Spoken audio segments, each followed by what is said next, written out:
சிவாஜியும் உட்கார்ந்திருக்கிறார், பக்கத்தில் சரோஜா தேவியும் அமர்ந்திருக்கிறார்.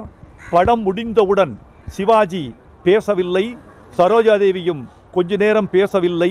கொஞ்ச நேரம் கழித்து அந்த மௌனத்தை உடைத்து சிவாஜி சொல்கிறார், சரோஜா, இந்த படத்தில் நீ என்னை ஜெயிச்சிட்ட.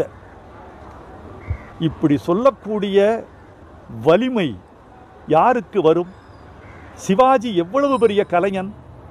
அவர் நீ என்னை ஜெயித்து விட்டாய் என்று ஒரு நடிகையை பார்த்து சொல்ல வேண்டுமென்றால் சரோஜா தேவியின் நடிப்பு அதில் எவ்வளவு உச்சமாக இருக்கும் என்று எனக்கு தெரியும், உங்களுக்கும் தெரியும்.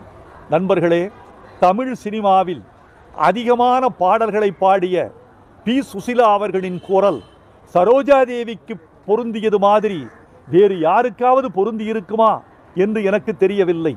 உன்னை ஒன்று கேட்பேன், காதல் சிறகை காற்றில் விரித்து ஆலயமணியின் ஓசையை நான் கேட்டேன்.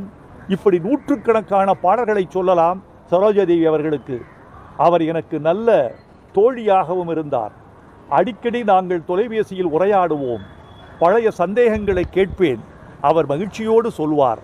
அப்படிப்பட்ட ஒரு நல்ல தோழியை நான் இழந்து விட்டேன் என்று வருந்துகிறேன். எம்ஜிஆர் யுகம் இருக்கிற வரைக்கும், சிவாஜி யுகம் இருக்கிற வரைக்கும் சரோஜா தேவியின் யுகமும் இருக்கும் என்று நான் நம்புகிறேன்.